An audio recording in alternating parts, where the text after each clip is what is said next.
For what values of lambda the system x plus 2y equal to 1, 5x plus lambda y equal to 5 has unique solution, infinite number of solution. சரி, இப்போ இதில் என்ன கேட்டிருக்காங்கன்னா, for what values of lambda, லேம்டாவுக்கு என்ன value கொடுத்தா unique solution கிடைக்கும், infinite number of solution கிடைக்கும். இதுதான் நம்மளுடைய கொஸ்டின். இப்போ ஃபஸ்ட்டு என்ன கண்டுபிடிக்கணும்னா, லேம்டாவோட வேல்யூ என்னங்கிறத கண்டுபிடிக்கணும். ஸோ கிவன் என்ன கொடுத்துருக்கு, ரெண்டு இக்குவேஷன் கொடுத்துருக்கு. இந்த இக்குவேஷனை நம்ம வந்து ரீரைட் பண்ணி நான் ஃபஸ்ட் எழுதுகிறேன். The given equation can be rewritten as a x equal to b. இப்போ வந்து ஏங்கிறது எப்படி எழுதிக்கிறேன்னா, எக்ஸோட கோஎஃபிஷியன்ட் என்ன இருக்குது, ஒன்றா 1, ஒய்யோட கோஎஃபிஷியன்ட் 2, அதே மாதிரி இங்கே எக்ஸோட கோஎஃபிஷியன்ட் 5, ஒய்யோட கோஎஃபிஷியன்ட் லேம்டா. இங்கே எக்ஸுங்கிறது எக்ஸ் ஒய். ரைட் சைடு இக்குவேஷனுக்கு பிறகு என்ன நம்பர் இருக்குது, 1, 5. அதுதான் இங்கே எழுதியிருக்கிறேன். அதான் A X equal to B, where A equal to 1, 2, 5 lambda, B equal to 1, 5.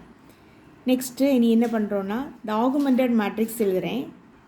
The augmented matrix A comma B, ஏயும் பியும் நான் சேர்த்து எழுதுகிறேன். ஏ கமா பி, ஏ இந்த இதுலேருந்து இது வரைக்கும் ஏ 1, 2, 5 லேம்டா ஏ, பி வந்து 1, 5 சேர்த்து ஏ கமா பி எழுதியாச்சு. அடுத்து நம்ம என்ன பண்ணணும்னா, நமக்கு ஃபஸ்ட்டு ரோ இதுதான் ரோ 1, இது ரோ 2. ரோ 1ல் ஃபஸ்ட் எலிமெண்ட் வந்து 1 இருக்குது, ஓகே. ரோ 2ல் ஃபஸ்ட் எலிமெண்ட் 0 வரணும். அப்போ இங்கே 0 வரணுன்னா நான் என்ன பண்ணுனா எனக்கு இங்கே 0 வரும் பார்த்தீங்கன்னா, இங்கே அந்த R2-ஐ, இது R1, இது R2-ஐ நான் என்ன பண்ணணும், அந்த இடத்துல 0 கொண்டு வரணுன்னா R2 மைனஸ் 5, இல்லை 5 கொண்டு நான் மல்டிப்ளை பண்ணி கழிச்சிட்டா போதும். 5 R1, இங்கே 5 மைனஸ் 5 வந்துன்னா 5 மைனஸ் 5 என்ன ஆயிரும், இங்கே 0 ஆயிருமா. ஸோ அதனால் எப்படி எழுதிக்கலாம், அதாவது R2 நான் எப்படி சேஞ்ச் பண்ணேன்னா, R2 மைனஸ் 5 R1 எப்படின்னா, இப்போ R2 பார்த்தீங்கன்னா 5 லேம்டா 5, இதுதான் R2, இது R1, இது R2. R2ல் எனக்கு 5 லேம்டா 5 இருக்கா, மைனஸ் 5 R1, இது நான் 5 கொண்டு நான் மல்டிப்ளை பண்ணுறேன். 5, 10, 5. தென் என்ன பண்ணுறேன், இங்கே கழிக்க தானே செய்யணும்.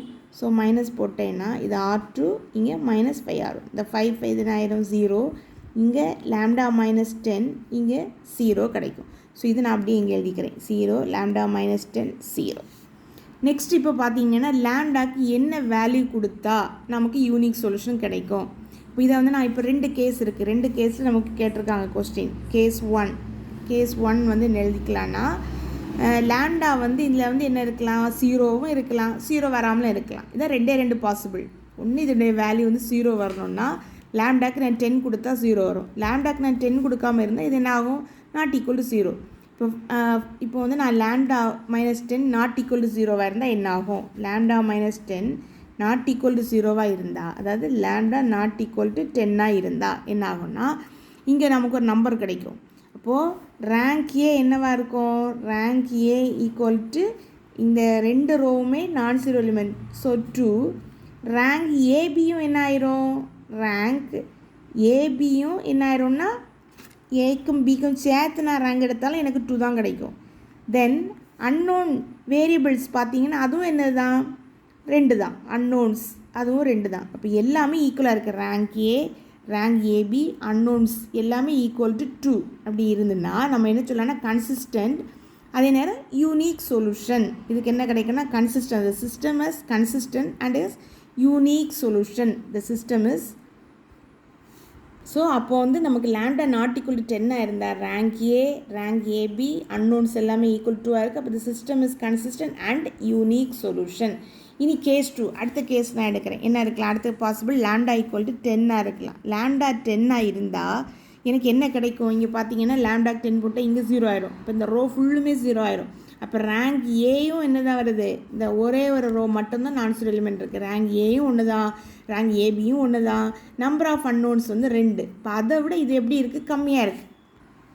Rank A equal to rank AB equal to 1 less than number of unknowns வந்து 2. இப்போ இதுலேருந்து நம்ம என்ன சொல்லலாம்னா, system is consistent and is infinite number of solution. இந்த system is consistent and infinite number of solution. 2 case தான் நமக்கு கணக்கில் கொடுத்துருக்காங்க. 2 கேஸும், அதாவது ஃபஸ்ட்டு கேஸ் வந்து lambda minus 10 not equal to 0வாக இருக்கலாம். ஒன்று இந்த இடம் வந்து 0வாக இருக்கலாம், இல்லைன்னா நாட் ஈக்குவல்